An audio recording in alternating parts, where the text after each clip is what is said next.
So starting with TJ Brodie first, Lepore, do you like this move, bringing him in?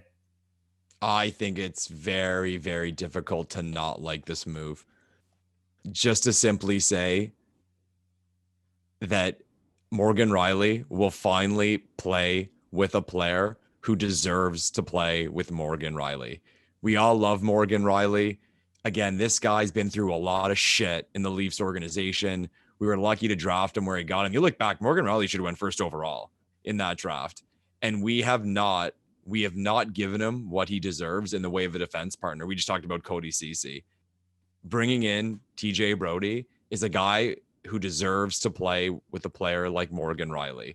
And that is what excites me the most about it. And like you said, it's not bringing in a 5-star guy who's going to win a Norris Trophy, but it's about having a guy who can be relied upon, given minutes, and can play on a top pair.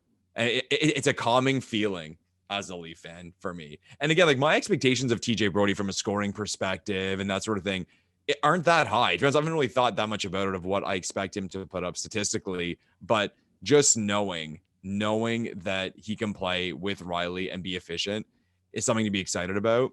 And also, I don't think I was as excited about the deal until I saw the reaction of Flames fans. Flames fans were pissed to lose TJ Brodie. And like kind of the opposite of the CC situation when like Sens fans got a chance to make fun of us. And it was like, yeah, good riddance. Have fun watching Cody Ceci. But the Flames fans were pissed to see TJ Brodie go and saying if he can get back to like his last season wasn't his best season, but a season before that, he was awesome. And saying, wow, the Leafs can be very dangerous if he can get back to where he can be. You make a really good point just in terms of, throw out the stats in the offense because TJ Brodie's not going to come in here and he's not going to run the top power play unit. He's not going to put up a lot of points, but it's like you said, he's a calming presence to have on that top pair. And the Leafs finally have someone to play with Morgan Rielly, who each and every night, you do not have to worry about Cody Ceci, like I said, being out there for 21, 22 minutes. That top pair is solidified. There's nothing to worry about. You run them out all game long. You can play them essentially against anybody. And talking about Morgan Rielly for a second, I still think Leaf fans and, just people who watch hockey for that matter, I still think he's sort of underrated in a way. Yeah. Because like you said, first of all, he probably should have been the first overall pick in his draft year. He is coming off a 72-point season a couple of years ago where, I think he finished top 5 in Norris Trophy voting. So yeah, he was second team All-Star, I believe. Yeah. So I'm still a believer that Morgan Rielly can be the number one defenseman on a championship winning team. And, some people might think I'm crazy saying that, because you look at some of the D-men who have won the cup recently, obviously like looking at Victor Hedman, for example, and how successful. Duncan Keith, Drew Doughty. Exactly. All those guys, right? You go down the list. But I'm still a really big believer in Morgan Rielly. And I think that now that Tyson Barrie's gone, I think Rielly has that first power play unit all to himself.